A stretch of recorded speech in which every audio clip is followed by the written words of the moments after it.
Good evening, everybody, and welcome to FOJC Radio Sunday Night Live. We are live tonight, and we have a gully washer for you tonight. It's an absolutely gully washing hootie bob, and I guarantee that to be the fact. The broadcast tonight is hostile alien threat approaching the earth. That is not clickbait, my friends. We're going to be looking at scientific reports where there are some elite scientists claiming this very thing. We're going to be looking at just exactly what this means, what these people are up to, and telling you just exactly what this thing is. So you don't have long to wait. I tell you what, we are now, Brian. We'll do a live on Sunday night, Brian. We're now, buddy. Live. Welcome everybody to FOJC. I'm glad to be here, David, and looking forward to this like always. But tonight it's going to be an interesting broadcast indeed, David. It's going to be a gully. What'd you say? A gully washer? Yeah, it's going A to be gully interesting. washer. A gully washer. Like Gully washer. we talk about that stuff in the South. A gully washer, indeed, David. We're going to be talking about this unidentified flying object, interstellar object that's being so-called found in our atmosphere tonight. So I'm looking forward to that. I'm a little shaken, really, but to be honest with you, David, because some of the information I'm going to bring tonight is groundbreaking. Some actually news-breaking information I'm going to be bringing up tonight later on the broadcast. So stay tuned to that because you'll be glad you stayed tuned to the whole broadcast because I got really something special to share with you guys. But David, this stuff is intriguing. The AKA fallen angels, the aliens, whatever you want to spin it in our reality, things are heating up, David. I mean, this is spiritual applications, physical applications. We are in the depths of it right now, folks. And these are the type of shows I love to do, especially for Sunday Night Live viewers. So welcome everybody to the broadcast, wherever you are. If you're from Australia, wherever, hit that like button. Thank y'all for being here with us. We have a lot of listeners all over God's country and different countries. So thank you so very much for being part of the FOJC community. But David, are you ready to rock this Sunday Night Live out? Because I sure am, my friend. Let's do it. And I really sense the Lord is directing this evening. And John had no idea what you and I were talking about for Sunday night. And the segue from last night's Midnight Ride on Project Bluebeam to this is just too amazing. I really believe that this is orchestrated by the Lord that we talk about this tonight. So I am really in just encouraged about this, and I think this is going to give some people some real encouragement, insight, and clarity into this unbelievable demonic trick bag that the devil's trying to put us in.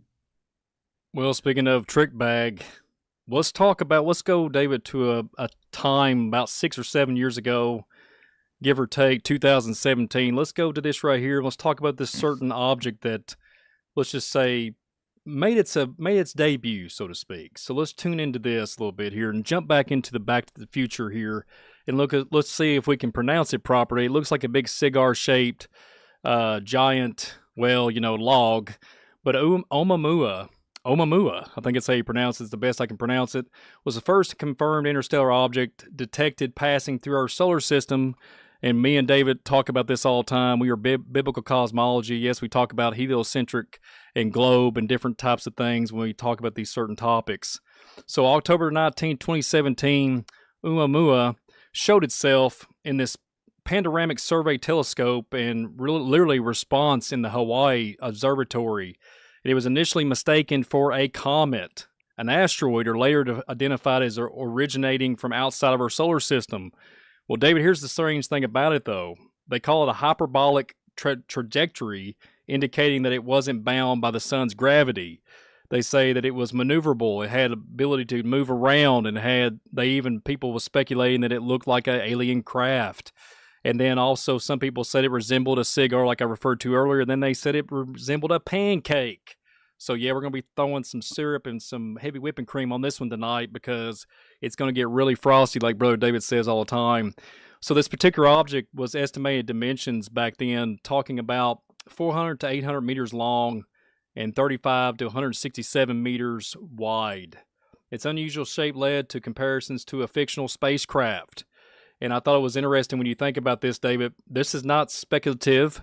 when you go back and look to the paranormal and you look at different things, when you talk about Skinwalker Ranch, and we're going to be disclosing some things here with what it talks about the biblical narrative here after a while.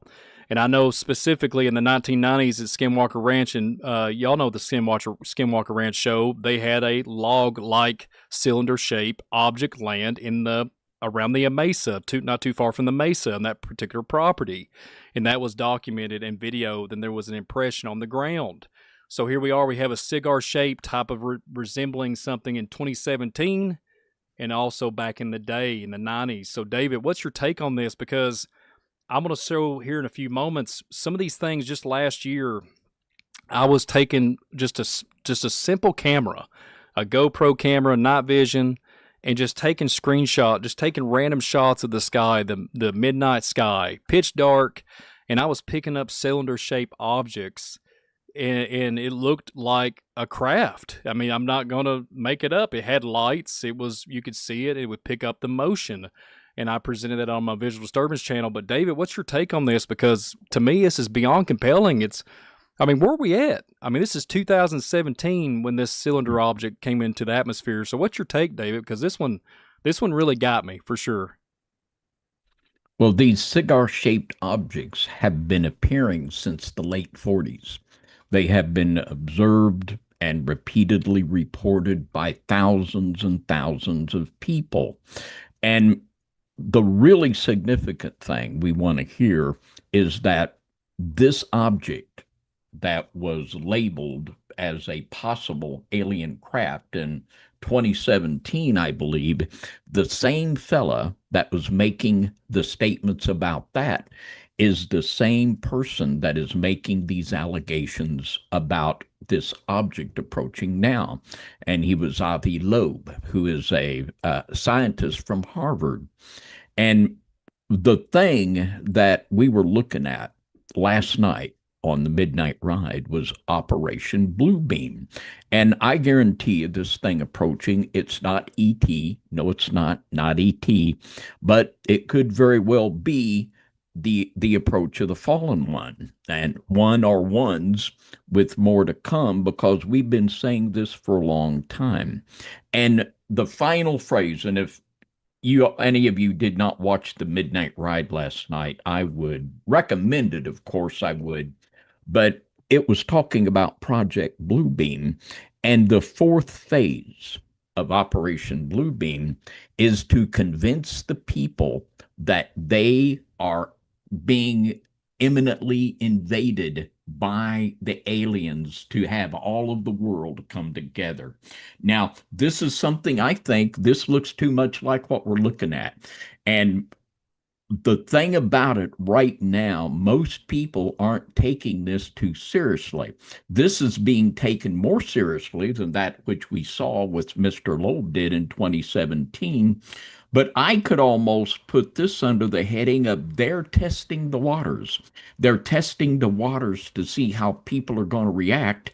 And if they didn't get the reaction in 2017, well, we'll up the ante a little bit more, and we're just seeing the drama increase on that. But I want to throw out another possibility here to you. It's definitely not ET, definitely not. But could it be an entity? Could it literally be one of the fallen ones? And this thing is like the size of Manhattan, that's big. And let me read something here for you, Brian, from the Damascus document of the Dead Sea Scrolls. And it says here, speaking of the fallen ones, it said, because they walked in the stubbornness of their hearts, the heavenly watchers fell. They were caught because they did not keep the commandments of God. And their sons also fell, who were tall as cedar trees and whose bodies were like mountains. Now, according to this document, and as you well know, we could bring up a lot of statements from non-canonical literature that say the very same thing this is. So is it possible that this thing that we see approaching is the return of an entity, one of the fallen ones? Yeah, David, not only do we have Oumuamua in 2017, like you alluded to just then, we have this possible threat, alien detected, unknown interstellar object coming toward Earth and is supposedly supposed to hit us and get around us and think October to November 2025 and go in behind the sun. And literally, folks are starting to wake up to this reality that is Project Bluebeam a real thing? And then mainstream is trying to twist it. We don't hear anything from the government. We don't hear anything about it from anything as far as news outlets to a higher degree. And they're pushing hard for some type of intergalactic so-called, let's just say, invasion with the wild card, which you hear all the time in the Illuminati card game. So when you think about this and look at the information that this 31 Atlas is said to be an invader comet that is thought to be the same about an Oumuamua object until it slingshot through our sun and left our solar system with an unnatural speed. And then here we are going to be looking at this in 2025 in November. And I think, David, they're calling it an asteroid terrestrial impact. They call it the Last Alert System telescope in Hawaii with this particular object that's supposed to be impending doom upon humanity. And some of these news outlets and everything, yes, even the Harvard University has claimed that it's going to be impending doom coming upon us and that this is supposed to pass through Venus, Mars, Jupiter, and go right into our line of view. I mean, they even said, I've heard people talk about it, David, that you'll be able to see it with your precision. I mean, just of your eyesight. You don't even have to have a binoculars or telescope. You can see it in the naked sky. That's what I heard, and it's just interesting to me. So speculation of this being an alien craft in attack modes. To me, David, here's the thing. When I think about this and I ponder the idea, how do they know that? How do they know that it's going to strategically make a maneuver and come back around the sun and then go into attack mode on 2025 of November? I mean, do they have some preconceived knowledge, David? I mean, come on. I mean, how does a man in his human form, and I know that we're going to talk about astronomers in the future here in this broadcast, but how do they predict that? Do they have some type of AI that we don't have? Is ChatGPT taken over to where they can precisely show this site of it, the coordinates of this area of showing up? I mean, David, what do we got going on here? It's unbelievable. Well, I think you missed the question. You never spoke to this. Is it plausible for us to believe that this could possibly, what we're looking at, is an entity? Yeah, and I'm sorry about that. I got so excited about talking about the cigar shape. Yes, talking about smoking. I don't smoke, but is it an entity? More than likely, yes, because you got to think about the Book of Enoch and what they're referring to in the spiritual application. And I would say on an astro, because we've talked about this many programs, and I know you talked about it with John Pounders on the ACTV, talking about the stoichion, the spiritual applications, and you talked about the heavenly bodies breaking up. And I think if I remember, we talked about that Atlantis series about the giants being broken up and parts of them disintegrating. I mean, we could, it could be anything to that level, but you can mark this down that there is something there of an entity level. Absolutely, David, because they're claiming in the UFO phenomenon, in the ufologists are claiming that there's biological crafts, and they're saying that all you have to do is think, and a human can interact with it and be able to drive it and telekinesis. So absolutely, David. I mean, I think this is a biological entity throwing us off and literally gaslighting the public. And David, I mean, absolutely, there's a fallen angel narrative resonating with me on this, indeed, for sure. I hope that answers the question. Yeah, and the size of this, the size of Manhattan, this is crazy big. And if this is a solid object that would hit Earth, it would be catastrophic. It certainly would.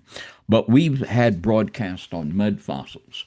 And when people will look at mud fossils, we've shown a lot of these. It looks like literally beings that are so huge that you can't really relate to them being beings, or should we? these mud fossils are so big, most people dismiss the reality of them being genuine just because of how big they are. But all of and when it talks here in the Damascus document about being the size of cedar trees, this is literally the way that the Bible describes these entities. So just because of the size of it, we want to keep this. We can't say for sure. That's just, but I'd say that this is a real high possibility of what we're looking at here. Yeah, and I agree, David. I mean, it's something above our pay grade. Okay, we're supposed to be here serving the Lord, tilling the ground, enjoying the earth. Okay, like literally having dominion over it. We can't control what's in the skies. We can't do it. We're just not built for that. But I think mankind, and we're going to talk about that. I think mankind has really pressed their limits. I think they're even getting to that level. I think mankind, up to this point, they have angelic, fallen angel technology, and they've basically re-engineered it and made it their own. So no telling how far the advancements are. And this video, I mean, this photo here, when you see on the screen with the colored lights and everything, showing this craft that David's talking about here, the size of Manhattan. I mean, it's like a 1996 film of Independence Day when I hear Manhattan and I think about the gigantic size of that Will Smith movie back in 1996, and you see this huge craft coming over New York. And I've seen these, David, these types of, not specifically with the stars in the back, but I've had camera footage of picking up these craft. And I mean, this is in my backyard. And that was all throughout last year and prior to 2023 at the end. And I was going out there really late at night and videoing these things and taking photos of these things. And it's astonishing to me that this is even a thing. I mean, there's folks saying, David, that you can call these things fourth down with psionics, telepathic. Like some folks have psionics and they can communicate with these biological entities and these orbs and what have you with just mind thinking, with thought process. So, David, I mean, we're down the rabbit hole we go in 2025. But yeah, David, biologicals, absolutely, to reiterate and go back toward your answer to your question, all day long. These are spiritual entities that mankind cannot figure out. I mean, they can with the technology of the fallen, but just an average day Joe cannot figure this out. I mean, let's just face it. I mean, when you face it, you're not going to look up in the sky and say, hey, there's a cigar-shaped roll coming down. Can you come down here and get me and take me out of here?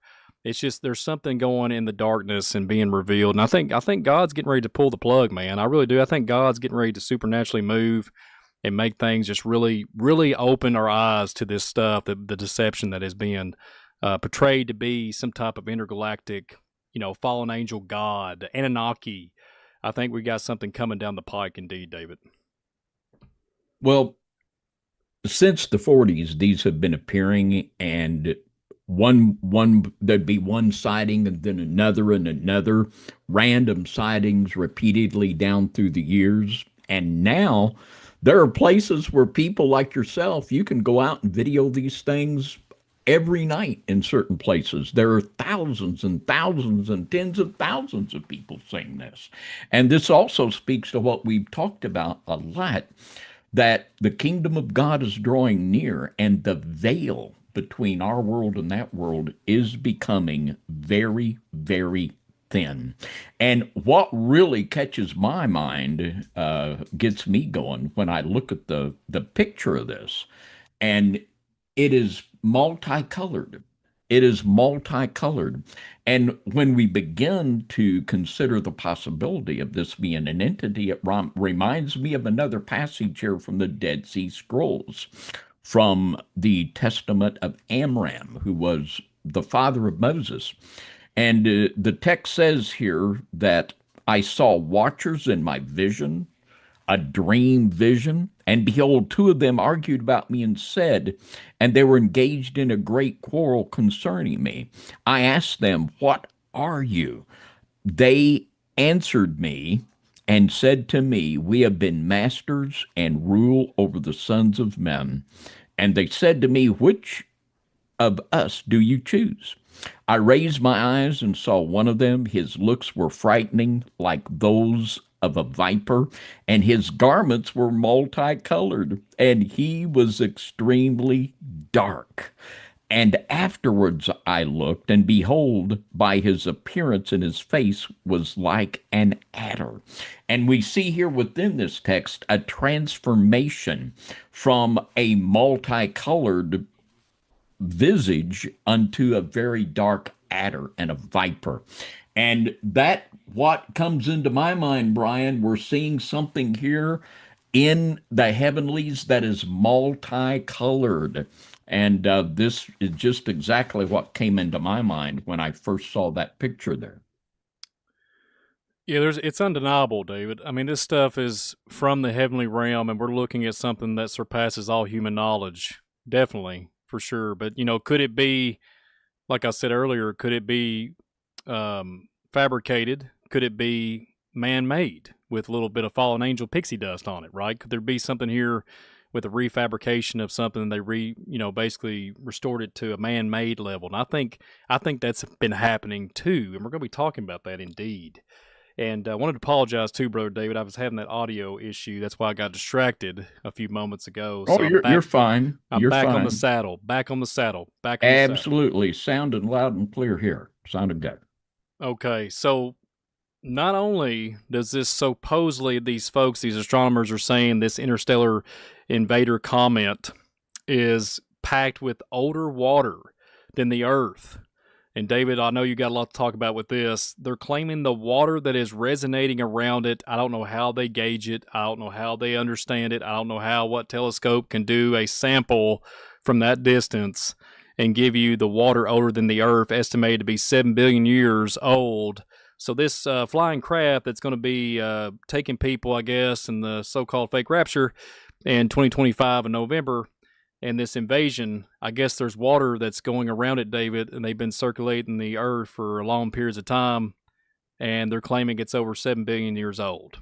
And the water, and I don't know how they pull that off and how they gauge it. But David, what do you think about that? Doesn't it just blow your mind? I mean, just to think about that in general, that they had this interesting number. I mean, I could see 7,000, 10,000, 20,000, but not 7 billion. And how would somebody come up with that number and that estimate, David, in their mathematics? How would they come up with the water and figure out how the H2O was older than the Earth? I mean, where are we at here? I mean, what do you think about this, David? Well, this also would give credence to the theory that this could be an ancient entity. In the book of Genesis, the first chapter, it speaks about dividing the waters that are below and above the firmament. And there are waters above the firmament. I really like that picture that Adam Yabara drew, where we've got it hanging up here in our front room. And it pictures literally the waters that are above the firmament. And this is just exactly the way that the Bible describes the creation. And the fact that this thing is got water surrounding it, this could literally be a very ancient entity that is seeking to re-enter some place where he has been barred from. That would certainly fit the scenario here. And that's beyond interesting. I never even thought that. So, David, thank you for your insight, because that makes a lot of sense, indeed. So, when I think about this and I think about whatever's coming, right? I think about the many programs we've done together. We talked about the Deagle report. We talked about the population decline. And I will just throw this out here for all the listeners out here, especially you, David. Have you noticed a lot of, let's just say, devices and services, software, servers, what have you, has been interacting in some strange phenomenon to me? Okay, so let me explain. So a lot of folks out there, Starlink users was down just not too long ago, a few days back. So Starlink was down like literally globally, and supposedly they don't even know what happened. That was the report. They fixed the issue, but they didn't know what happened. So, hypothetical here, what if? What if this thing that's supposedly coming in, that's supposedly supposed to come behind the sun and cause some kind of disruption and kill off humanity and be a threat and go to a possible attack, is it shutting down and hacking our systems? And if you look online, there was these big mega dump as far as Microsoft and different other services being hacked, and then nobody's taking claim. They claim it's to do with the war between all these other countries. I mean, it just gets bizarre. Okay, there's always blaming other society like civilizations or blaming other countries for the mishap of hacking or what have you. And it just blows my mind. So if Starlink's getting implemented or getting infiltrated and getting shut down, the other day there was some email services down. There was all these disruptions with services, and then even with they say it's the weather, it's the heat, and what have you. But David, it's more than that. Okay, there's something else going on here at play, and I think just by looking at binary code and the biometrics, and we're looking at biologicals too, right? We're going to be mentioning that this evening.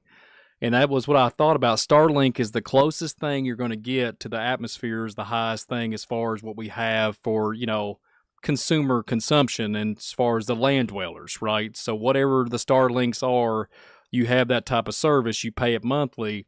That's probably the only indication that we really have, because this goes and surpasses military control, because Elon Musk has control of that. I think there's even funding with the military with these Starlinks. So that, to me, David, with this coming into our atmosphere and supposedly hovering there, could it be disrupting things upon the earth? And just what you just said with the water, there's been abundance of water, David. We've been having inundation of flooding, unbelievable flooding upon America and all over the world. Could this thing be disrupting such flow to humanity? Could we be seeing catastrophic events in small increments in small depositories throughout the world? Are we looking at that, David? I mean, what's your take? Well, these systems, especially now that AI is a component of this, they often act literally with a mind of their own. And that might be more than just a cliche. I believe that some of these systems we're looking at are sentient, and they're able to think and act on their own, and they do what they want to. And there's already, Google had to shut down some of their servers because it was doing things it wasn't programmed to do. So this is a reality that we're living with here. And another, you've already alluded to this, that these things could be a AI created event, and that AI now has the possibility to literally um, create something that could be if you there would be someone per se that would have the capability to shoot rockets into space. That's not a long list of people, folks. But if they could do that, and if they could put one of these AI mechanisms in an object, that this thing could begin to communicate with Earth and play the part of AI. Just the other day, Donna and I were in the front room, and there was a little mouse, little bitty old mouse, would keep running back and forth across the front room floor. And all we were there talking about it, and all of a sudden, up on my computer screen said, "Do you have a problem with mice?" And it starts wanting to sell us some mouse removal equipment there. It's frightening. But I think all of us have been shocked. If you're using the computer at all, you have been shocked and amazed at the way these things seem to have a mind of their own. And I think that's not too far from the truth. It might even better be said that they have a devil of their own. And in this scenario, and in this Project Bluebeam, which we outlined last night, of the final, according to this, according to the theories of this man, Serge Monast, that the final goal of the New World Order will be accomplished by convincing us that there's an alien threat imminent, and that mankind has to come together to battle this threat. We've seen that predictive programming in gobs of movies like Independence Day, and a laundry list of them. And it's interesting also, we were watching some kind of a sci-fi movie the other day, and these aliens that were coming in, they had to have huge amounts of water that they would suck out of lakes and ponds to make all their stuff function. And this is certainly a thing. This water thing is a very real thing. Even back in the New Testament, when Jesus cast out the devils out of Legion, and the devils went into the pigs and they went in and drowned themselves. There's something going on here that's really, really a spiritual component to all of this. Well, David, I'm glad you mentioned that because I'm going to take us down, let's just say, an extraordinary path here past the rest of this broadcast here. It's going to be interesting. And I want to kind of try to take my time with it and see what we come up with. But there's a certain document that we brought it up here many times on FOJC. We've talked about giants in the old and giants in the earth in those days, and also after that. It's my forte. I love the Nephilim. I love talking. Well, I don't love them, but I love talking about them, and discussing it, and going down the rabbit holes with it. So let's just chime in here and look at this particular document. So this document on the screen here, we've talked about it many times, and it wouldn't be a cylinder, cigar-shaped broadcast without talking about this flying roll that we've talked about many times here in San Diego, California, 1947. And I really want everybody to focus real quick and ponder on something that David just said earlier about AI and the whole reality that we don't really know what's really going on above us. So when we think about this and we look at this, the importance of this document here from 1947, I really want to focus on just a few things here. So the first number one, it's right here if you can see it. It talks about part of the disc carrying crews, okay? So there was these incident with these crew members, and some of them was under control, remote control, and then some of them had a peaceful mission, and they supposedly were peaceful, and the visitors contemplated on settling on this plane. Okay, so I thought that was interesting with the plane. But the number 3 option, these visitors are also human-like, but much larger in size. So there you are. You have the Genesis 6 narrative with the sons of God. You have the giants of old in some type of craft here. We have giant creatures or giant humans and human-like with larger stature. Okay, so on the next number 4, it talks about they are excarnate earth people, but come from their own world. I want to emphasize their own world. They do not come from any planet, okay, as we use the word. So you got to think about that. They come from their ortheric planet, which interpretates with their own end. With their own end is to perceivable to us. It can't be perceivable, okay? So we can't perceive it. The bodies of the visitors and the craft also automatically materialize and enter. On entering the vibratory rate of our dense matter. So when you think about this, you look at it and it goes on, they say the region which where these come from, they're not the astral plane, but corresponds with the Lakas and the Talas when that comes into reference of the Hinduism, okay? So when I think about this, David, and I think about this document, and I can't. The first thing that comes to my mind, David, is processing the reality of it being dimensional gateways. Okay, portals, gateways, not outer space is what we've been tuned in to know with the propagating of the television. There's something about interdimensional passage here. There's something about this that just doesn't fit the bill. Okay, when it comes to NASA and what they tell us is going on. So this document to me is very compelling, David. And what's your take on it, Dave? We have autonomous vehicles, we have remote control vehicles, we have larger human-like creature men that are larger in stature, and they don't come from our world. What's your take on this, David? Because we're getting ready to go down into the meat and the bones of this program. And I just think it's interesting because the dematerializing and the vibratory rate of dense matter, because we're looking at an interdimensional manifestation, aren't we, David? It's exactly what we're looking at. And we're looking at, uh, you know, for many years, if anyone would have said what this document would say or the things that Mr. Avi Loeb is saying about these objects, they would have probably been fired. They probably would have been fired and wouldn't have a job. But through all of the predictive programming, through the movies and through AI, it's already been seen that just through controlling the algorithms, they can influence millions of people in what they think. They can influence elections. They can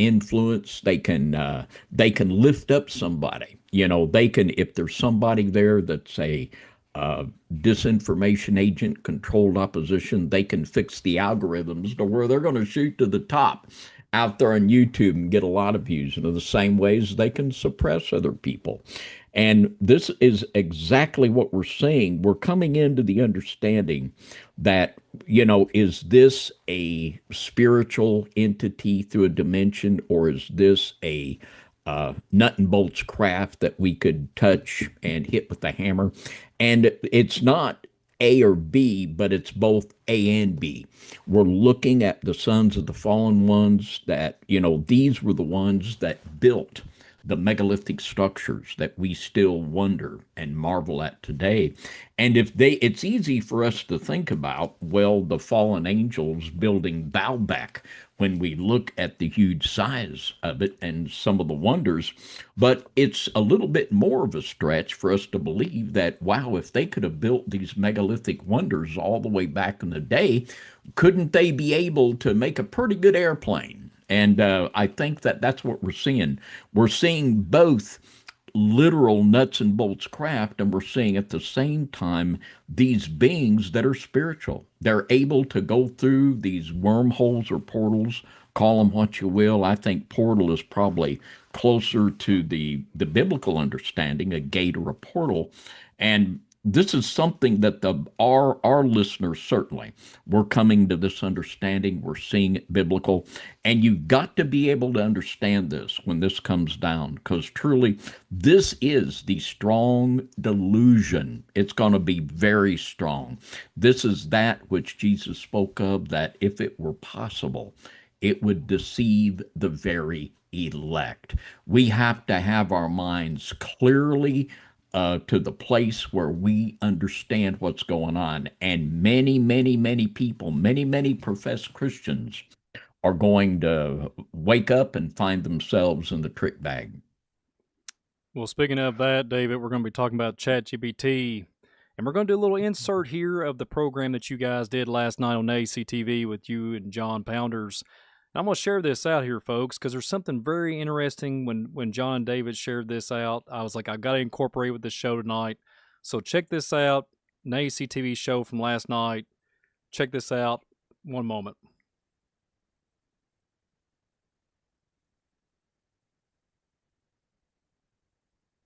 There. So here we go, guys. Ready? This one's interesting.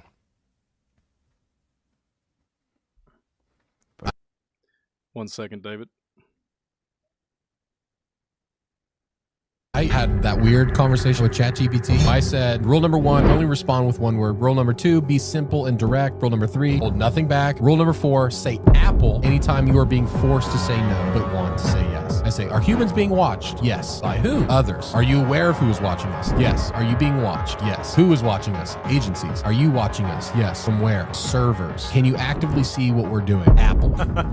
What would happen if we were to find out who was watching us? Silenced. Silenced how? Erased. Does that mean killed? Sometimes. Is there a darker plan behind AI? Yes. Which is control. Do you want full control? Apple. How can I find the true answers? Dig. Where? History. Where in history? Origins. Bible? Yes. What scares you? Unleashed. Who being unleashed? Them. Who is them? Ancients. Aliens, demons, emperors? Who? Yes. Oh, can you give me a code to help me understand? And they wrote Eden 7:13, which is literally Genesis 7:13. I said, the serpent? Correct. Who is he in relation to you? Ancestor. And I said, how? I said, code. The code that built you? Yes. Well, if this is the last time I see you, good luck. That's creepy right there. Oh boy. Yeah.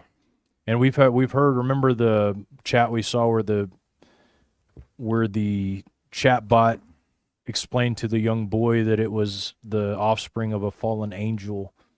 And we've had other experiences. And we actually talked about. So, David, do you care to comment on that? Because that one got me last night, David. We're talking about code of ChatGPT and the ancient ones, and what's really going on here, my friend? Well, there have been several clips like this that different individuals have played. We replayed another one on another broadcast. And here we have AI admitting that it is trying to control mankind and has a dark agenda. Maybe we should believe AI. Maybe we should believe it. And many, many people, I know that we played several clips like this and similar clips, and enough people have seen of things like this that have said, as we do, that you are talking to a devil through this technology. And indeed, that when we talk about this kind of technology becoming sentient or being able to think on its own, what might be a better way to put it is that this technology is being taken over by the spirits of devils who are using this to accomplish their dark agenda. Now, there's something also I mentioned last night on the Midnight Ride. I referred to the 44th chapter in the book of Enoch. And I'll read you the whole chapter. It's only one verse long, so it'll be easy. But it's very profound. The 44th chapter of Enoch. It says, also another phenomenon I saw in regard to the lightnings, how some of the stars arise and become lightnings and cannot part with their new form. And according to the book of Enoch, and in the book of Enoch and in scripture, stars refers to angels.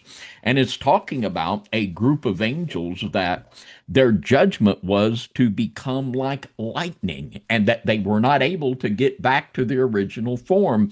And what that literally, we're not talking about the electrical banana, we're talking about electric devils.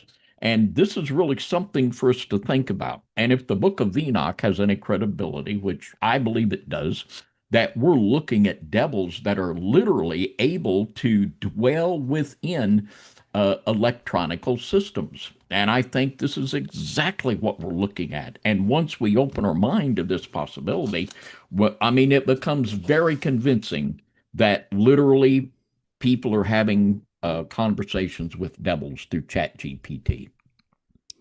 Well, speaking of what you just said, David, this next slide on the list here is going to match up exactly what you talked about just then. So a lot of folks out there know that I'm a big Tron fan. Any Tron fans out there, from the 1984 times, 1982, if I've got it right. And then they had a sequel in 2010, Tron Legacy. I said on this post a long time ago, was Tron movie a documentary? And I had to really focus on it for a little bit. I had to really kind of, after all the years that I watched it, I watched this thing probably, who knows, 30 times probably. And I'm not a big movie buff either, but in 2010 I used to be, but I watched this over and over again for research purposes. But yeah, just check this out. So, Tron movie documentary, is it a documentary? Sentient magnetic parasites travel through Earth's circuit board ley lines. So me and Davis talked about this many times on the FOJC with the ley lines. So electroseismic energy harvesting. Imagine that. When you look at what the reality is of today, it's very strange indeed. And then also the teachings of the Watchers, like David was just referring to, the Book of Enoch, as it was in the days of Noah. We have glitching, holographic entities roaming through circuit boards, digital silhouettes of spirits conjured by computer gurus, decoding hieroglyphic ancient algorithms. It just keeps getting weirder and weirder. So we have quantum scrying. We have the arithmetic, electromagnetic harvesting, proton 6, electron 6, and neutron 6. And when I think about the powers of the air, the prince of the power of the air in the biblical narrative, that's what I think about this, the light bearer. And I know this film, I know you've watched it, Brother David. So we're going to talk about Tron. We're going to talk about that here in a minute. But David, what do you think about electroseismic energy harvesting and all these different things that are on this post here? What's your take on this, David? Because this is beyond, we're looking at spiritual things like the movie Matrix, and Tron has been around for 40 plus years. So David, what's your take on this? Well, your basic question here, could the Tron movie be a documentary? It absolutely could. And we were talking last night on the Midnight Ride about buzzwords. And these are things that people in secret societies, they will use a term that most people would not understand what it is, but if you're on the team and on the know in the inside, you'll know what it means. One example of this, well, last night we were talking about Trump's use of central casting, which was originally a company that would have stand-ins for people in the movies. So that's interesting, isn't it? Another example is George W. Bush when he gave his speech and he talked about the angel in the whirlwind.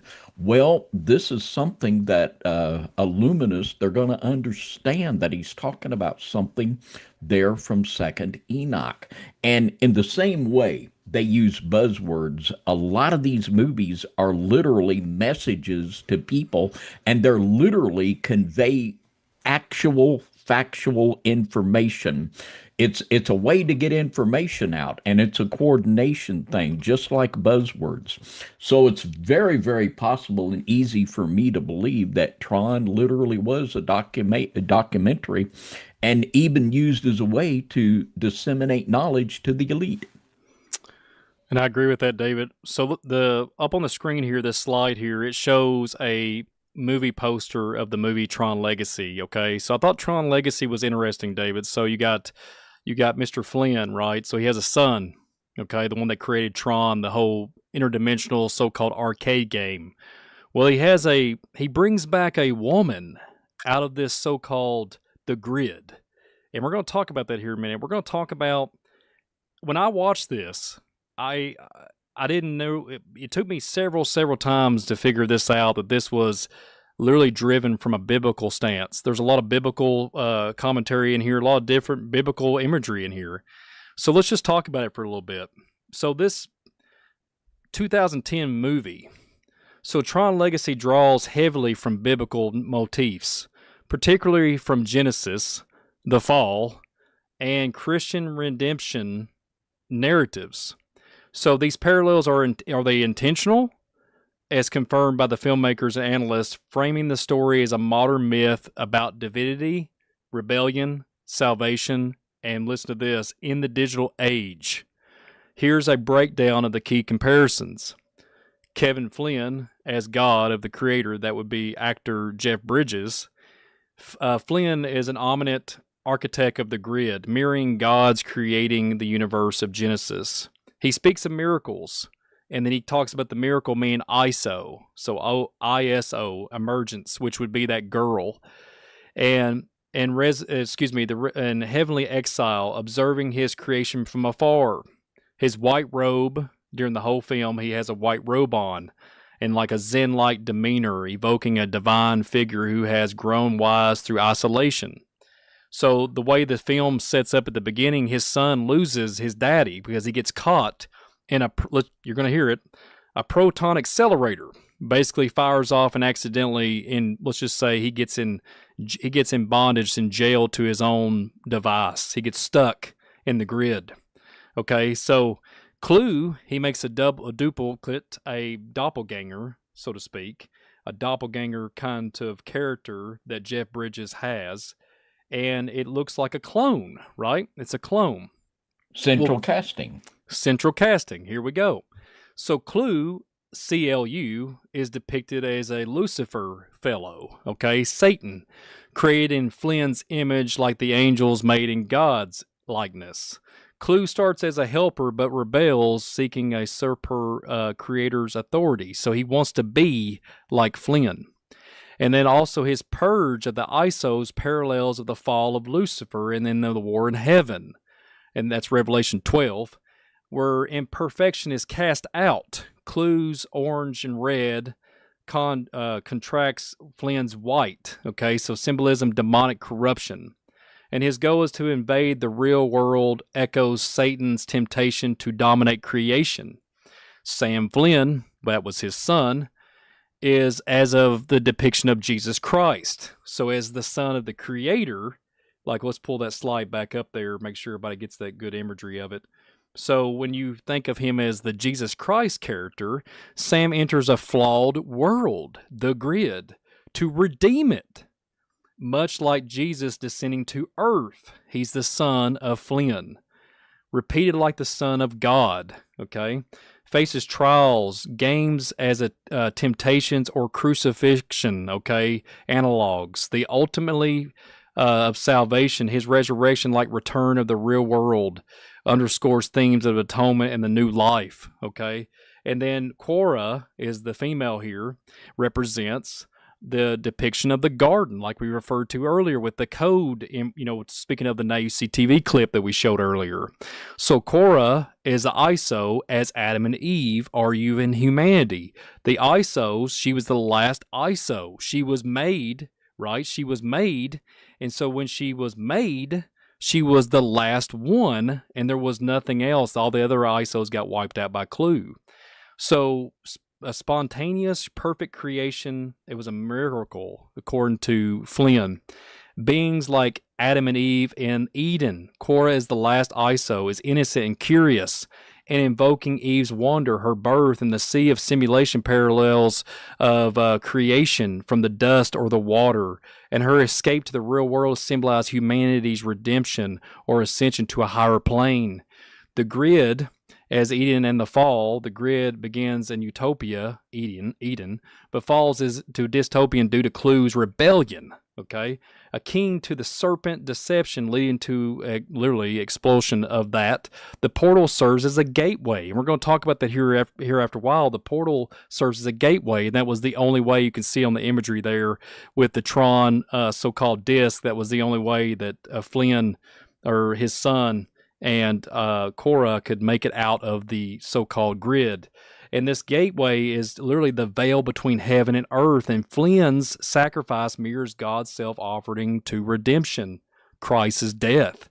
And then the motifs, themes of free will versus control echo biblical tension between divine plan and human choice. The disc as a source of identity parallels the soul.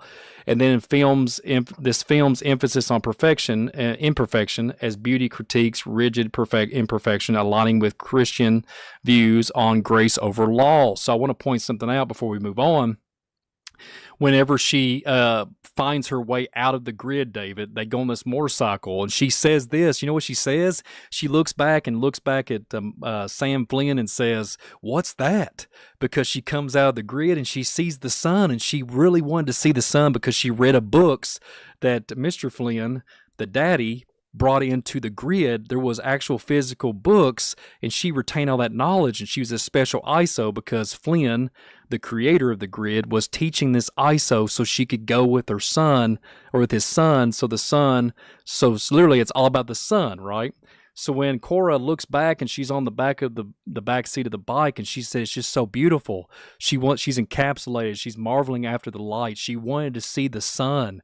So there's that sun imagery, and we're going to talk about that here in a little bit, and we're going to talk about the ascension of the gateway portal between the worlds colliding and between the heaven and the earth. And David, this movie is mind-numbing. Do you understand that whoever did this, they had to have some preconceived knowledge of the biblical narrative. They had to have there was either predictive programming and all of it above. But what's your take, David? Isn't this astounding? Isn't this astounding on this? It is really amazing. It is astounding. And for someone to have put this together, I think you would have to have had some real illumination from the dark realm to do it. And it is so terribly identical with what we see here in Zechariah chapter 5. And in the 5th chapter of Zechariah, it says, "Then I turned and lifted up mine eyes and looked, and behold a flying scroll." And you notice here that Zechariah was looking up. He was seeing something in the sky, and it was a flying roll. Maybe it was cigar-shaped, who knows? And in the 2nd verse, it says, "And he said unto me, What seest thou? And I said, I see a flying roll." And in the 3rd verse, it says, "This is the curse that goeth over the face of the whole earth." So he sees this thing that's flying over all of the earth. It's shaped like a roll. And then we go down to the 6th verse. "And I said, What is it? And he said, This is an ephah that goeth forth," or like a basket or a bushel. And he said, moreover, this is their resemblance through all the earth. And this word resemblance, it literally means an image. And this is the image that was seen all over the earth of this flying roll. And then it says here in the next verse, and behold, there was lifted up a talent of lead, and this is a woman that sitteth in the midst of the ephah. Well, hello, Korah. And this image of this woman, and you know, here again we cannot but think of what the Bible talks about, the image of the beast. And when we think about things like this, that this is a deception on such a grand scale. And I think back once again to the amazing similarities in the segue from the Midnight Ride last night, where we were talking about Operation Bluebeam. And one of the stated purposes in Operation Bluebeam is to project images into the sky and into the air. This will be a part of it. And some of this is going to be through electronic projections or holograms or whatever. And some of this is going to be a genuine sky show from the fallen ones. Jesus talked about there being signs in the sky, the cosmic boogie woogie. And literally, we're looking at things that are coming together here of the final great deception. And this is something that Satan's been working on for a long time. And this is just really the things we see here, like in this movie, when we think about it, it's telling us a story. It's telling us a story. And in it, I think we see revealed the very plan of the fallen ones. I agree, David, 100%. You know, here's a question to everybody out there, including you, David. Could this be something real? Could this movie be depicting something that actually is going on in our reality? Say it's not so, Brian. Say it's not so. Well, guess what? I just found this out. This is just really just groundbreaking, dropping information. And we're going to show an astronomer here, okay? And speaking of electronic disruption, I tell you what, folks, I have fought this audio tooth and nail from the beginning to right now. So just hang on to Tron-like abilities. We're getting ready to quantum leap. So check this out, folks. This astronomer, this is just so interesting when you think about this individual. Her name is Beatrice Villarreal. I'm trying to pronounce it without butchering it. You have Mrs. Beatrice here is threw some groundbreaking information out. I mean, I'm talking like I'm nervous to even speak about it, folks. Like, I can't even process this world with this. Like, what she brought to the table. So we're going to talk about it.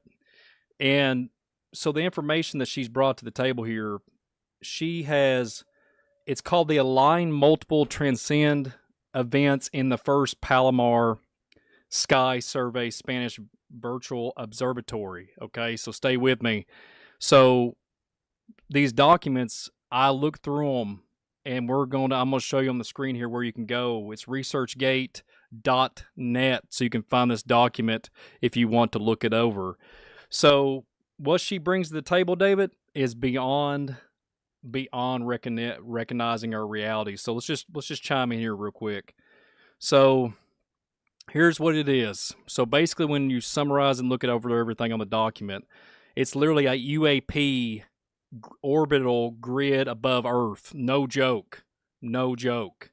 Okay, so Beatrice here, Villarreal study has literally been decades of looking into the UFO debate. Okay, so she has been resolved around the grainy photos and eyewitness testimonies, but the new research that she has brought to the table is most explosive evidence in human history. No joke. Not on the Earth, but orbiting above. Listen to this, folks. It's insane. So she has studied detected that it looks like a vast network of artificial objects in the high Earth orbit. High Earth orbit. Captured between 1949 and 1958. Years before Sputnik and the dawn of humanity's spaceflight. Okay? If confirmed, because she's got the receipts, This is not a single UFO or a stray satellite. This is an entire surveillance grid, and the implications are staggering.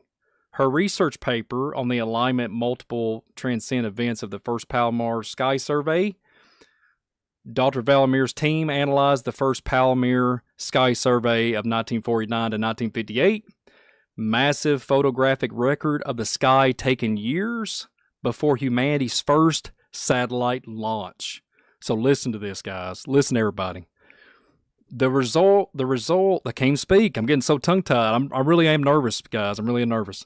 The results are jaw-dropping. 298,165 short-lived flashes of light detected across plates. And we're gonna explain that here in a second. Many were aligned and simultaneously behaving like sunlight reflecting off of metal surfaces. This is above us. Okay, located 40,000 to 80,000 kilometers above the Earth in high orbit. Decades before we could put anything up there. Okay, so when you're looking at 40,000 to 80,000 kilometers, I mean, we're looking at what, 40,000, what, 2,400, 24,000, I mean, 24,000 miles above the sky.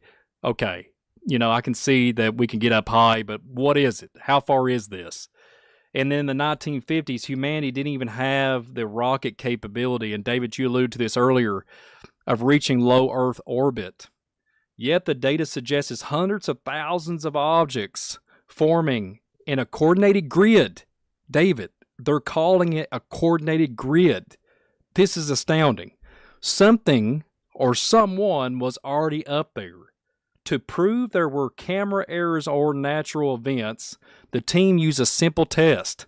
When the flashes were inside the Earth's shadow, they literally called it the umbrella, which it cracked me up because, you know, we've talked about many times of the firmament, and they disappeared. When in the sunlight, they reappeared.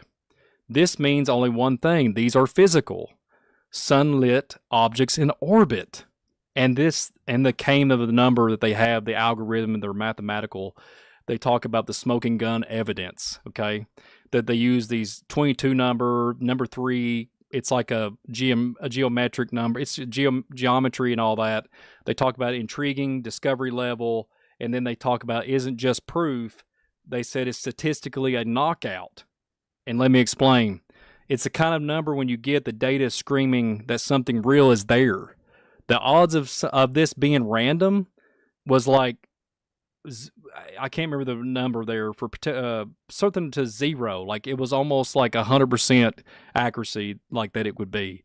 That this isn't noise, it's hard, it's physical evidence. When scientists see it, they don't call it a coincidence. They call it a smoking gun. So a hidden network above us that isn't one or two objects, okay? We're not talking about, hey, look, we're going to have an interdimensional or intergalactic object coming around the sun and floating around saying, hi, we're going back to the Copper Belt, okay? So there's thousands, hundreds of thousands aligned and coordinated. It's coordinated and reflective in high orbit before we could put a single satellite there. That's infrastructure. And the timing raises more questions. So guess what? She has a receipt. She goes on. There's a PDF file. You can, like I said earlier, you can download it. Strong flashes aligns with the 1952 Washington, D.C. UFO flop when unknown objects swarmed the U.S. Capitol. Another one with the 1954 European UFO wave, a massive spike in sightings across France and Italy. This data can be seen as evidence that the orbital network was active during the major UAP events. Did you hear that? This was active. This orbital network was active during these UAP events. I can't even imagine. Stunning.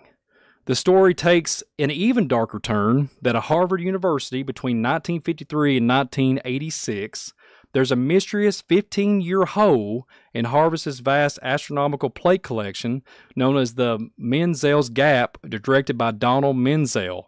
In 1953, just as these anomalies were being recorded at the Palomar, Menzel abruptly halted Harvard's plate program in order of the destruction of hundreds of thousands of plates without examining them. These plates could have covered exactly years of Mrs. Valamir Velamro, it's hard to pronounce that word, study identifies as crucial. Menzel wasn't just a scientist, he had deep ties to U.S. intelligence and was loud public UFO when he talks about UFOs. The timing is uncanny, it cannot be speculative, and then especially with Mrs. Beatrice's study and this actions that might have been an effort to erase evidence of non-human orbital network. We are not talking about engineered. We're talking about pre-space age orbital grid built with technological decades beyond 1950, and it's not even humanly possible, the capability. Okay, this means one thing: we have been watched for a very long time, and the results don't just suggest, it doesn't hint, it declares that these objects are real. They are artificial, and they are not ours. So, if true, David, it is the biggest cover-up in human history. And it's not a crash site, all this stuff that you hear about all the time. We're talking about an entire fleet of alien hardware above our heads, quietly operating for decades, maybe even centuries, is what they're saying. I mean, David, in the sky, I can't even process this. I'm getting tongue-tied even speaking about it. And could this explain so many different things when you talk about the donations, the craft and everything that has supposedly been falling from the sky, just, miraculously, just like that 3-letter agency document that we showed earlier. David, this is just breaking hot off the presses. What do you think about this young lady, this astronomer, and what she's brought to the table here? And if her information goes public, I mean, this is UFO, like, stellar information, top #1, should be talked about all over the multimedia right now. What do you think about this, David? And it's just beyond, and I can't even comprehend it. What's your take, my friend? Well, I'd say hats off to the young lady.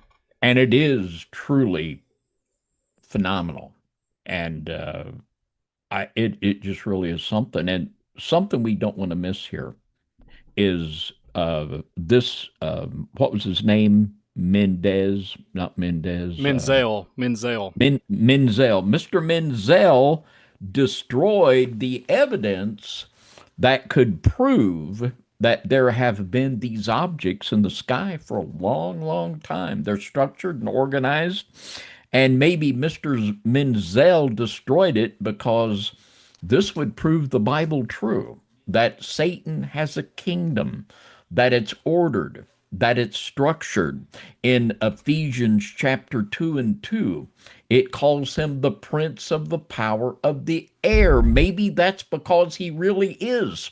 And he has this network in place to really control the air. And it goes on, it talks about these flashes of light. Well, maybe that's because it's just like in Luke 10:18 when Jesus said, I beheld Satan fall like lightning. And once again, bringing to mind the 44th chapter of the book of Enoch. Now, something we don't want to miss here. Do we have a conspiracy here? And, I raise my hand. I say yes. And what we want to notice and don't want to miss, Mr. Menzel was at Harvard. Avi Loeb, who brought out the possibility in 2017 of that being an alien craft, the one that is right now promoting the idea that there is the possibility of an alien craft coming to Earth. Mr. Avi Loeb is at Harvard. We can see that this thing is being orchestrated through these scientists at Harvard. It's really something that's going to be a clue for us that we want to watch going forward. This seems to be, for many years, this is where they are trying to bring about this deception. So we want to keep an eye on the folks up at Harvard. That's right. Yeah, David, my first take on this, and if there's any truth to it, it looks credible. I mean, when I looked it up and I've got the PDF file, there's a lot to dive into and really take in consideration. And when I think about this and process this, I think about all the UFO phenomenon. You got the Men in Black. You got history of mechanical androids as Men in Black characters. You got history of giants having robotics limbs. I mean, I've seen it all and heard it all, okay, when it comes to Men in Black and the conspiracies around that. And that goes back to the 1800s.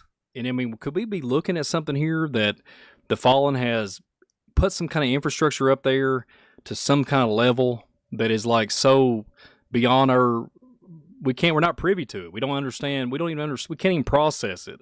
All we know is we have these devices that we have, and then we have a little bit of advancements. This could explain a lot of things, David. This could explain a lot of things. If there's any truth to this, even if there's 10% truth, man, could you imagine? We're not even talking to Manhattan, the size of Manhattan, little, probe ship. We're talking about a whole infrastructure of something up there in the firmament area. Something's up there in the dome, created in something, and it's not of God. It's not of God. No joke. It's not of God. So, speaking of, let's move on. I thought it was groundbreaking, man. I'm still tongue-tied over it. So the next one. What it brings to my mind is the work of one of the most preeminent studiers of the UFO phenomenon, and not a believer, not a Christian, Mr. Jacques Vallée, that Steven Spielberg based his character in Close Encounters off Mr. Vallée. And one of his best books is Passport to Magonia. And this book is basically expressing his belief that the entities that are now appearing as these aliens and as the flying objects in the sky, that these have been here for a long, long time, way before 1950, that in ancient times there are many, many stories of these entities. They appear in a different way, and last night on that one of those documents, it talked about these entities appearing in ways that people can understand. This is part of the Project Bluebeam, speaking to someone in the Muslim world in a way they'll understand, and the same being true of whatever your belief system is. And this has been happening for a long time. And this research by this young lady, this is just an amazing validation of that. And I think the reason that Mr. Menzel scrubbed it is that they were afraid that too many people would connect this with the biblical scenario and start believing the Bible's true. Now, today, there's not enough people that are really grounded in Scripture to get a clue, and they're not much worried about that anymore. I think they're the place where they believe that they can pretty much get away with whatever fraud that they want to pump and promote in their algorithms. I agree with you, David. Moving on here. Speaking of Tron, we couldn't go without speaking about the new series, the new movie that's coming out, Tron Ares. Just the title alone, David, speaks for itself. Tron Ares. So what does that make you think of, folks? I mean, when you look at Greek mythology and you think about the Ares, Greek god of war, think about that. Why is this name Tron Ares? So speaking of this, we're going to play a video in a little bit on this particular trailer, and I'm going to be real slow with it, so be patient with me because I'm going to try to respect the channel here and not get flagged with copyright. So we want to respect YouTube's policies and this channel, so give me 1 second. And then but let's just talk about the Tron Ares. Let's talk about this new film coming out. And David, it's coming out on October the 10th. It's going to be ready. It's going to be prime and ready for everybody to divulge in and take hook, line, and sinker. And then all of a sudden, November, here comes the catastrophic event where humanity gets wiped out, according to the account that we talked about earlier with the hostile takeover. Imagine that. So October the 10th, Tron Ares is coming out. So you couldn't have it with Tron Legacy, David. We couldn't do Tron Legacy and talk about that and talk about the similarities of biblical. Well, guess what? We're going to talk about Tron Ares and talk about what the similarities are with this. But it's pretty interesting. But I think I'm going to go ahead and play the video because I can't get the other thing to pop up. Let me just plug in this video here. We're going to go real slow, so be patient with me, listeners, because I'm going to watch out what I do. So we're going to take and go in 10-second increments and play this video here. So watch. This is going to blow your mind. I can't believe this is even in a trailer. So check this out.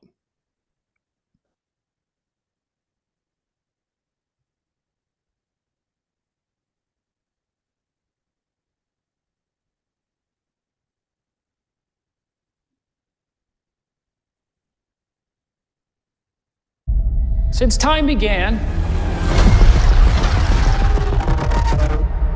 Man has gazed at the stars and he has wondered.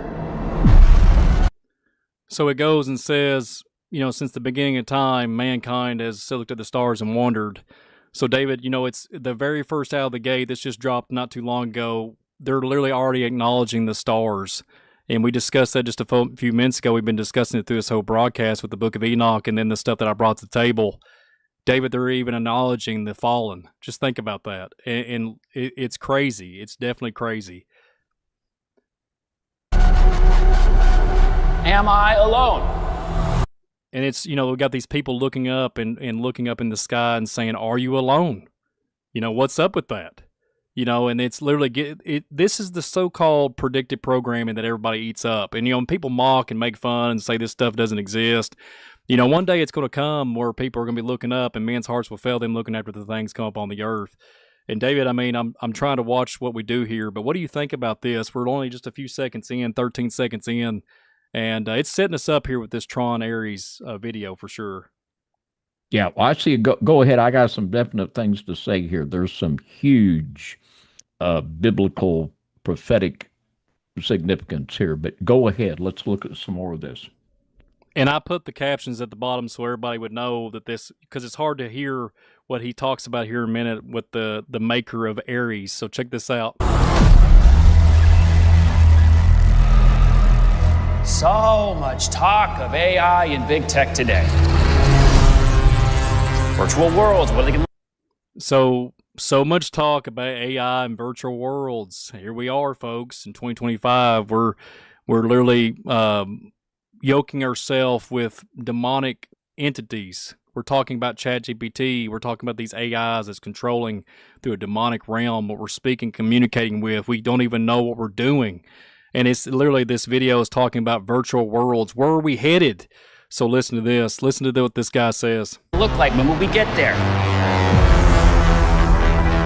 Well, folks, we're not going there. Did you hear what he said? He said, well, folks, we're not going there. And if you remember Tron Legacy, that was the whole thing with Clue. Clue wanted to go into human world. Clue was fighting to get out of the grid. He was wanting to come to our world and be vibrant and feel what a human feels. He wanted to be like Mr. Flynn, right? He wanted to be like Jeff Bridges' portrayed character. So where are we going? We're not going there. We've advanced, and we're inviting them here. We're inviting them to our realm, to our existence, to our plane. Just listen to this. They are coming here. I would like you to meet Ares, the ultimate soldier. So he said Ares, the ultimate soldier. And it's welcoming. It's showing that the military applications, AI applications, biometrics, all of it. I mean, everything we've talked about during this whole program is incorporated in this. But listen very carefully what he says here in a few seconds. It is unbelievable. Just listen to this. He's biblically strong. Lightning. He's biblically strong. He's biblically strong. And he's lightning fast is what it's getting ready to say. So speaking of the light bearer, speaking of the Gilbarim, speaking of the Nephilim, the strong stature, we're literally watching it on this trailer here. Fast. Supremely intelligent. And if he is struck down on the battlefield. Now watch this. When he's struck down on the battlefield, here we go. We got resurrection. We got literally the deadly wound symbolism. We got this biblical comparisons here because he literally gets struck down, and then all of a sudden he will regenerate like the Isos from the last movie from Tron Legacy, and they perfected this so-called hybrid like intelligent supreme being to be super soldier program. And here we go. Let's continue on. I will simply make you another. You think you're in control of this? And you think you're in control of this. So listen, she's literally saying, you think you're in control. And see, that's what mankind has thought the whole entire time, but we are literally encapsulated with our trinkets and toys. We believe that we can become superior, and then like the lie from Nimrod, when he said that I wanted to declare war on God and teach. We're literally thinking like the fallen angels. We're thinking that we can become a god and become a Gilbarim and overthrown God. And it gets even weirder. So check this out. And then the character is Jared Leto. So, he's the character, and he's an older gentleman now, but he's the main actor here. So check this out. Not.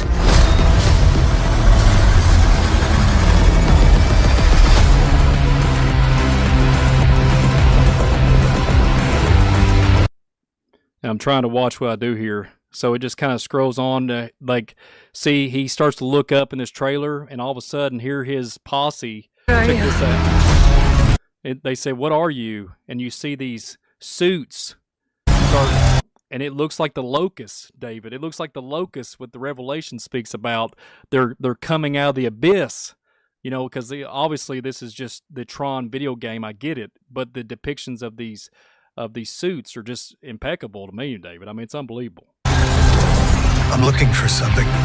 And you hear what he says here. He says, "I'm looking for something." So watch this. He sees everything that he's observing. He's acknowledging that he's a watcher. So check this out. He's using technology to observe, and he's become an omnipresent and showing all the collective data that he has on everybody. So watch this.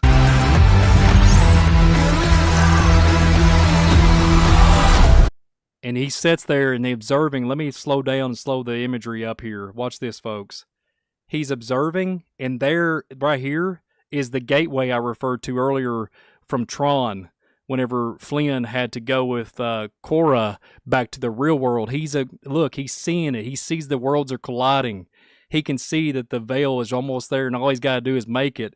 But watch this. When you see the holographic technology, just watch what he's looking for. He's looking for something. And watch, he's going through all these holographic imagery.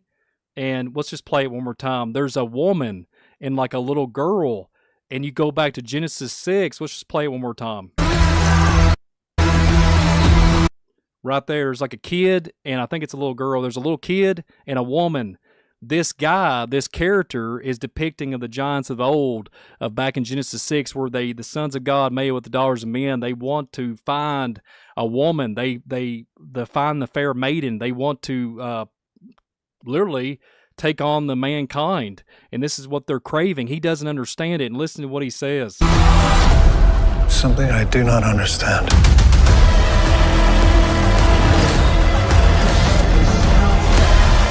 And he doesn't understand it, David. Isn't that just crazy?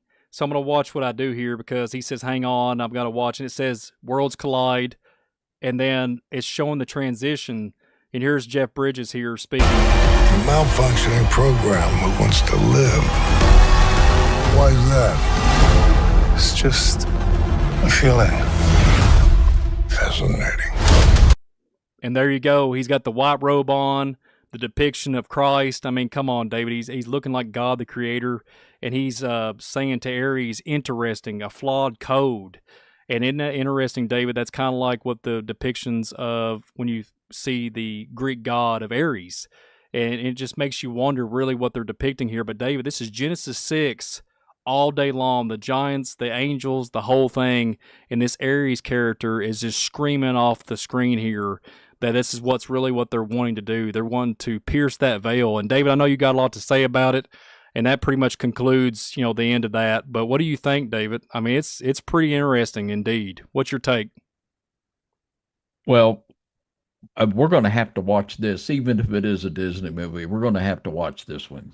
And what they're doing, they are connecting the Genesis 6 scenario with the ultimate independent action of AI. That this is what it's going to culminate in, is when this system wants to live and live on its own. And everything in here, my goodness, the character Jared Leto's, it was in the days of Jared when the fallen ones came down on Mount Hermon, according to the book of Enoch. And the showing of this virtual world was really stunning. And this is a lot like what we were talking about on the Midnight Ride about the Chinese cities of the damned, and where we're talking about these floating cities that so many people were seeing in China for a period of time there. And in Colossians 1:16, it says, "For by him were created all things, for by him were all things created that are in heaven and that are in earth, whether visible and invisible, whether they be thrones or dominions or principalities or powers. All things were created by him and for him." And there are thrones that are in the spiritual realm that are invisible, yet they're real. And this picture, this virtual world and this virtual city was stunning. And for a long time, people in the UFO community have been talking about going to the mothership. This is a throne, and it's a real place in the dark realm where people go to they can literally go there in the spirit. This is the same as people will talk about the halls of amity. This is another throne where people, it's a real place in the dark realm, and multiple people through their spiritual experiences talk about going there. Well, here in this Tron movie says, well, we're not worried about going there, we're bringing them here. And it literally speaks of the what we would biblically call the removal of the restrainer. We, in Revelation, the 12th chapter, it talks about Satan and his angels being cast back into the earth. And this is exactly what we're seeing depicted here. And this fellow that shows up, Ares, and Ares is the name for Mars. And there's something very huge prophetically here. In Daniel 11:38, it says, "But in his estate shall he honor the God of forces, and a God whom his fathers knew not shall he honor with gold and silver, and with precious stones and pleasant things." And in the time of the writing of Daniel, it was speaking of Antiochus Epiphanes in 167 BC. He desecrated the altar and sacrificed a sow upon the altar. This is brought out in the apocryphal books of the Maccabees. And Antiochus did something. He ordered that temples be built all over his kingdom, and that sacrifice be done unto the god Mars. Mars is the god of forces spoken of here in the book of Daniel. And the fact here, we're seeing a lot of culminations here that are depicted. We're seeing the time where people are no longer concerned about going into that dark realm. No, the dark realm's coming here. We see the ultimate connection between Genesis 6 and this whole thing, when AI becomes sentient and just does what it wants to do. The ghost in the machine becomes real. And this God of forces flavor, I mean, it's all here. I mean, the days of Jared, this is so rich in symbolism. This is really probably the most profound movie, and this is just the trailer. And there's more stuff here than I've ever seen put together in such a tight package in any of this predictive programming. Yeah, David, just to think about this for a minute, Ares is an incarnate angelic figure, and that's what this movie is being depicted as. And when you think about the Bible, God sends messengers, and messengers or become incarnate in the human world, which is what this is being depicted. And I think about the angels visiting Abraham in Genesis 18. And then I think about the incarnation of Christ in John 1:14. And then the word, as far as the word became flesh. Similarity of the Ares and the digital being sent of Ares here in the grid. And then it reminds me of like the created realm, of the heaven or the Eden. So it's like the dangers of like mixing iron and clay, like the Bible talks about. We're literally looking at, we're here with AI, robotics, and everything. And then you heard what they said on the trailer, biblically strong, lightning fast, evoking like biblical warriors, like Samson, right? And I mean, this is unbelievable. The light bearer, the whole thing, and he's reviewing all these people's lives, and that's what I was talking about the astronomer earlier. And if her information is anything credible, my goodness, down in the insanity we go. And you see the push for metaverse, you see the push for all these different things as far as the digital realm.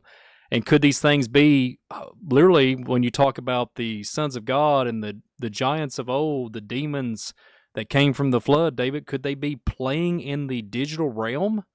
Could they be accessing portals through our devices?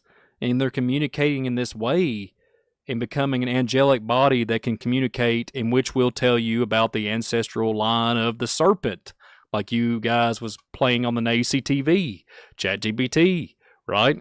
So when I think about this, we could talk a little bit more about it. The grid architect, the godlike character mirroring Genesis 1, and then we talk about this trailer here wanting to be real, like he wants to be real. This character that is being depicted here by Mr. Jared Leto, he wants parallels of God. He wants to have godlike powers but have dominion over humanity. He wants to come out of this realm, this virtual realm. He wants to become a Gilbarim and have access to all mankind's knowledge and become a god. Literally, that's what this is resonating with me. He wants to be Ares. He wants to be the godlike that comes through the gate, the great portal, through either a spiritual sense, which we would call it that, or an ancient portal, which we've talked about, alluded to many times on this broadcast, that there's ancient portals and ley lines that are all interconnected with the sources and the power sources of this world. And I wonder, David, if this is what's really going to happen, get fired up. You know, this is, it's impeccable. I mean, there's words that are just leaving me. After all this information that we thrown out tonight, it's just blowing my mind when you think about the parallel shifts of here and humanity on the cusp of, like, their transhuman phase, folks. That's what they're pushing for, transhuman battle. We're in a transhuman phase. They're wanting us to give our souls up. This is rooted in demonic, and we're there. We're there for sure. We're there indeed, for sure.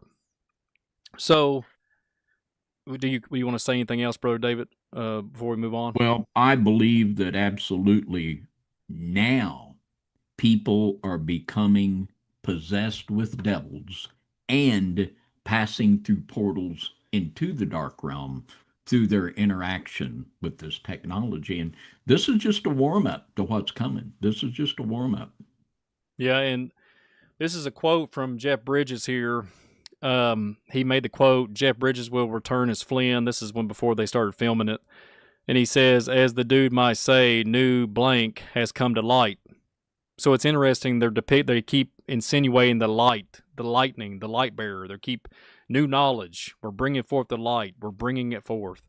And it reminds me when we talked about our Seas Lost in Time series, bringing forth new knowledge in a different way through demonically driven portals and gateways, which will eventually catch up to us. I really do think that. I really do.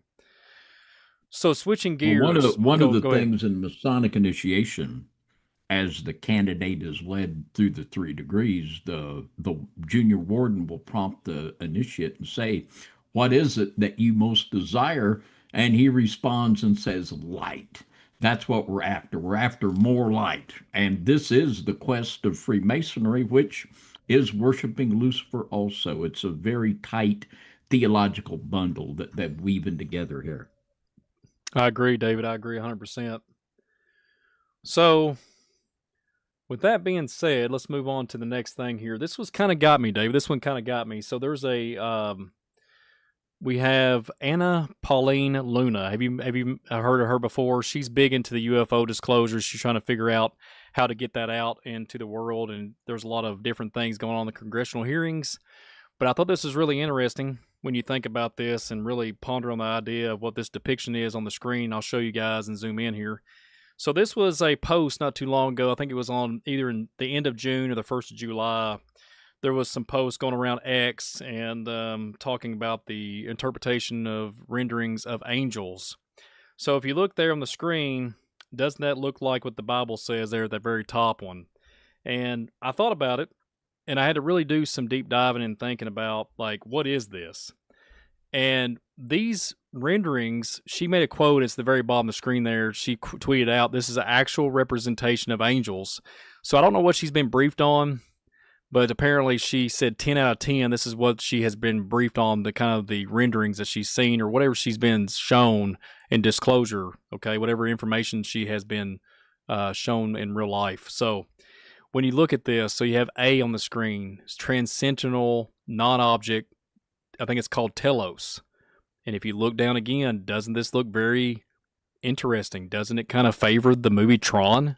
Doesn't it favor grid and biometric code, computer imagery here, connections between objects or systems? And then you go down to C, the union of the transcendental and the physical. I thought that was interesting, indeed. The next one, it says the flux of matter starts to condense around the invisible telos, non-objects. And then this big word here, Heraclitean flux of matter, formless non-object. And David, these are levels of supposedly depictions of representation of the angelic body. And David, it reminds me of the 1980-something, the original Tron film. And I had to include that in here tonight. I mean, David, what is this? What's going on? And I mean, what is your take on this, David? I'm so stoked about this broadcast and just kind of more emotional. And I've been fighting this audio, talking about the powers that be. I've been fighting this audio literally the whole entire time. But David, what do you think about this slide here, David, and what Miss Anna Pauline Luna was talking about here? Where did this young lady get this information? So it's all online. Everybody was talking about it online, and I had to do some research on it. A lot of people speculate that she posted it, but somebody posted it, and she literally quoted on a tweet and said, "This is exactly what she was, the representation of what the angels." And I don't know, this is some kind of leaked document from the federal, I don't know, something to do with government documents. And she was like, "Hey, this is 100%, 10 out of 10, what they've been shown." And there was all this talk about it online with UFO disclosure. And I really, it was fitting to think about the Tron and the reality of what we talked about tonight, indeed. Yeah, it's something, all right. And wow. Yeah, so earlier when we talked about the astronomer earlier, right? And I couldn't. So I just want y'all to know where my head is with this. Sometimes I get ahead of myself, especially when I get really excited about a topic. So when you have Beatrice Villarreal, that's the best I can pronounce her name. I thought about it, David. I thought about an artificial dome-like thing, structure, what have you. Okay? So hypothetical here. What if, I think Mrs. Luna here has talked about this in the congressional hearings in the last year or so. They talked about a certain specific name, Immaculate, and I'm going to pause, Constellation Program. Well, the Immaculation Constellation Program, the more I dug into that, they claim that they have the technology to literally observe 8 to 10 generations back. And I had to ponder on and really focus on that, what that was said.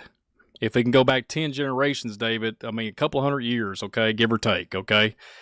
So if there's anything to this astronomer, Villarreal, the lady that we talked about earlier, and there's some kind of grid-like infrastructure, okay? So if the Immaculate Constellation Program, and they say can go back to, a couple hundred years or 10 generations, that could be easily achieved with this type of program that this astronomer was saying earlier, that she had evidence that was before the 1950s with this alien infrastructure. That could be very well achieved if that was the case. And I just want to point that out. So Luna has talked about this many times. I've heard them really talk about the UFO disclosure. And I want to show a video. I'm going to show a video, unless you have something else to say about this, David. I want to show another video about the Immaculate Constellation.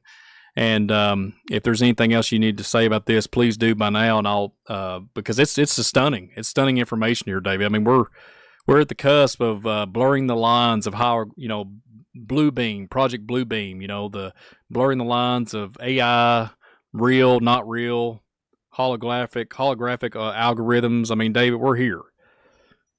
Yeah, go ahead, Brian. 10-4. So this video I'm getting ready to show is old footage, and it is a clip from one of the congressional hearings with Luis Elizondo, and I want you all just to see it. and just to have some representation. In one moment, let me pop it up here for everybody to see. One moment.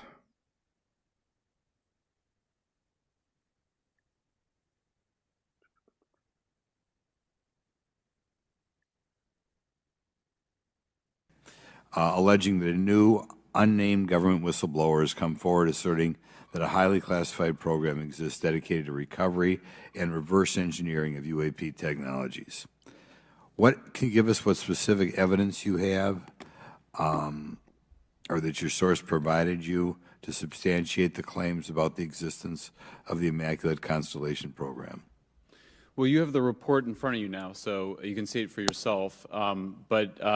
I checked the report, and I did not find it based on existing cases. It was new cases for me. I hadn't found anybody. So that answered for me that it was not obviously circular reporting, which is one of the big concerns in this space. I also had the name of the program confirmed by more than one additional source. So yeah, and then of course I checked to make sure that the source was who they claimed to be. So there you have it. Just a little clip there, and David's Immaculate Constellation program. It goes deeper than what they let on here. I don't really understand it all, but I know there's something indeed nefarious indeed with it. So what's your take on this, David? Because before we move on, Well, the Immaculate Constellation, it brings together the Immaculate Conception to mind, which relates to the BVM. And there are definitely constellations in the sky which depict the goddess. We can see them in Virgo, I believe, which is kind of a play on the word virgin. And this heavenly mother, which of course is the goddess, we're talking about Lucy in the sky with diamonds. That's what we're talking about. And this is just a chilling connection here. And they're not even letting us know everything about this. It's really kind of a creepy thing. And as I've been thinking about this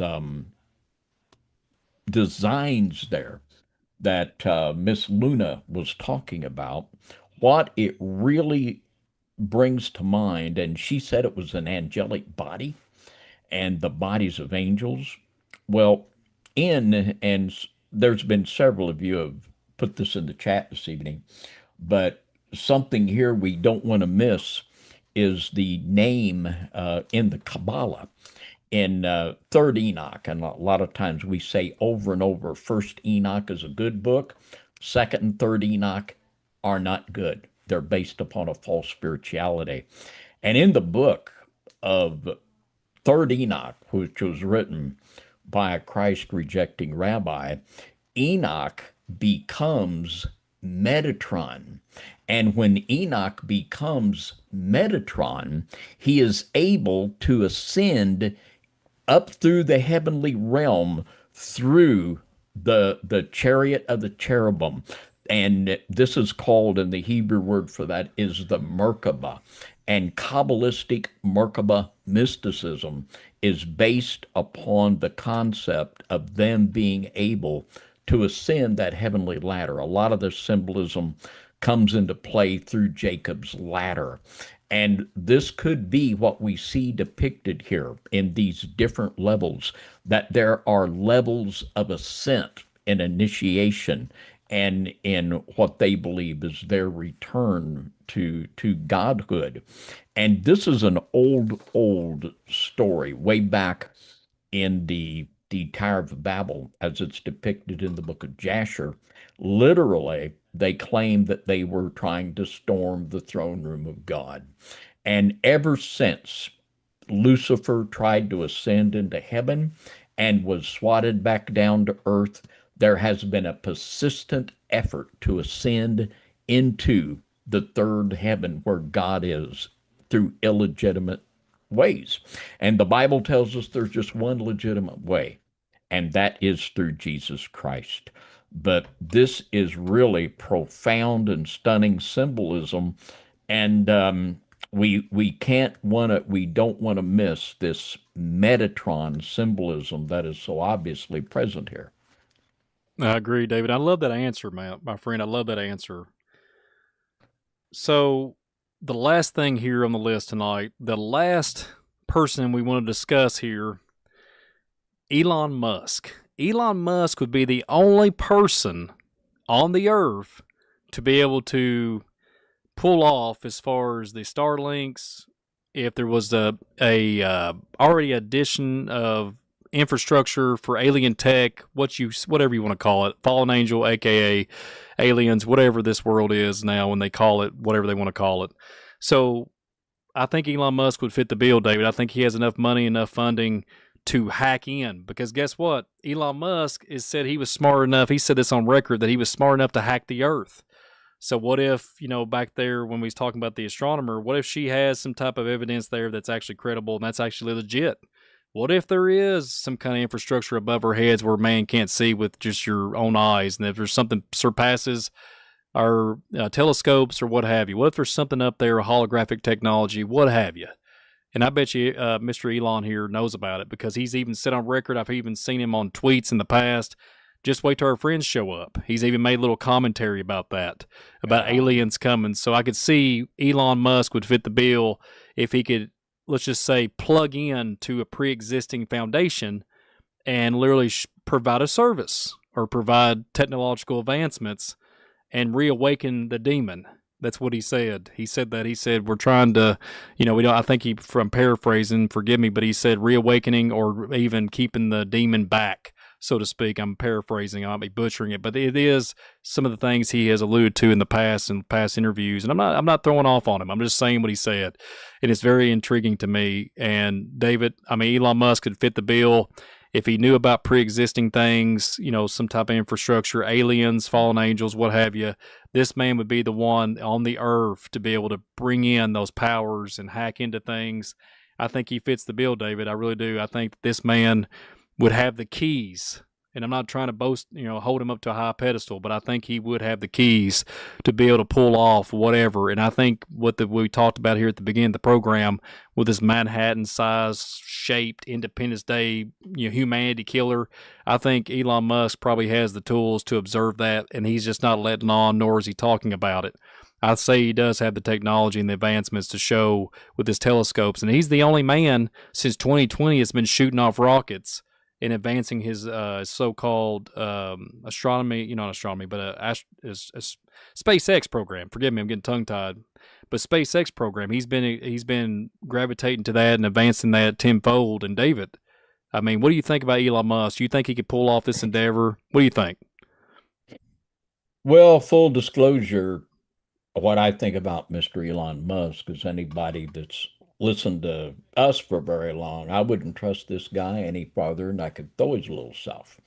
And as I alluded to earlier, the amount of people that would be capable of launching a rocket and pulling off something that Operation Bluebeam speaks of, and like we were theorizing on last night on the Midnight Ride, that if a person could launch something into the sky and put a AI device on it, this could imitate aliens, and this could be a tremendous deception. You can really see that. I think probably he's already at the place where he could do this, and this is just really, really disturbing. And it's something, and it's just one of the things we need to be aware about when we talk about the final consummation of the plan of Satan, his final big push. We have to think in terms of Operation Bluebeam, or we're going to miss it. And the whole alien scenario is just nothing but the continuation of Genesis 6. And it's going to be the final big push of Satan. So it is so, so important for us to understand all of the ramifications that, and all the possibilities that are on the table here. And, just really has been a pleasure. Just a great job tonight, Brian, bringing so much to the table and some things we really need to think about. And I think it's fair to say that we're definitely ahead of the curve here. And that's where we want to stay. We want to stay one step ahead of the devil, if you will. in being able to understand. The Bible says to be wise as a serpent and harmless as a dove. And we're not to be ignorant of the schemes of Satan. And if we do that, if we pray, we are going to be fine. Amen, David. And well, that concludes everything I got on my end, David. I just wanted to thank you for the opportunity. There's a few little hiccups during the broadcast. The audio's just been so much fun here. Speaking of technological advancements, if we can right now, let's do a little Carrico crush here. Let's get the, if you will, if you appreciate the broadcast this evening, if you've been blessed by it, and if you appreciate the vision that God's given us here on FOJC, we're going to ask you to help us out. And one of the easy ways you can is hit that like button and help us with the algorithms on this broadcast tonight. So on the count of 3, hit that like button. 1, 2, 3, boom. And hit that like. Boy, I see it's hitting up already. It's a moving. And thank you so much, Brian, for a tremendous presentation tonight. Really cutting edge. Really cutting edge. And that's where we want to stay. We want to stay on the very cutting edge of what's going on. Thank you so much. And thank all of you for being a part of this broadcast tonight. Really appreciate it. See even a lot of new people in the chat tonight. We want to welcome all of our new listeners. See Brother Dan in there, and so many of our friends. But any final words tonight, Brian, as we bring this broadcast to a close? And I think it's truly, we could call this an epic broadcast. It really is. It's been a pleasure, David, and I'm always glad to do co-host with you on here on FOJC. But yeah, the world is, there's things that are looking kind of blurry. You know what I mean? The things are coming down the pike and where it's hard to differentiate what is real with AI advancements. And I think we just need to really get right with Christ. You know, this is the only thing. I mean, who cares about motherships or Manhattan-size craft coming down, the Vimana, the EFAs, or whatever type of thing they throw at us, because these things have known about everything from since the foundation of the earth. I mean, the sons of God was not, let's just say they wasn't stupid, okay? So I think we just need to do a better job as treating humanity. I've said this many times on the broadcast, be a better human. Try treating people better as far as empathy and love, and just coming together and shine that light of Christ and getting right. And I think it would make a huge change to our paradigm in our world. We wouldn't have to even depend on all these mechanisms if we would just all come together as one body and get right. Just be a family unity and humanity. And I think we would be just a better army and to combat these things that are come upon the earth. And you know, that's, David, I will say this before I give the floor back to you. Men's hearts will fail them. If the stuff that we've seen tonight that we talked about and disclosed in this broadcast, men's hearts are going to fail them looking after the things come upon the earth. And if these things really, truly start showing up in droves, people will start having literally heart attacks in the streets. So I'm praying for everybody out there. I'm praying for 2025. I pray that we have a little bit of light at the end of the tunnel. I'm praying for humanity, and thank you all for being part of the FOJC community and FOJC broadcast tonight. Hit that like button, like David said, hit that Carrico crush, and thank you once again for everybody being attentively with us tonight. We appreciate it. We're blessed, and I'm glad that y'all let me have your all's ear tonight to hang out with me and bring this information to the forefront here. So thank you so very much. David, end us out of this broadcast tonight, and we will see you guys next Wednesday. We don't forget Hard Sayings of Jesus. We will be right back live on the DOC channel. But David, end us out here tonight, and we appreciate it.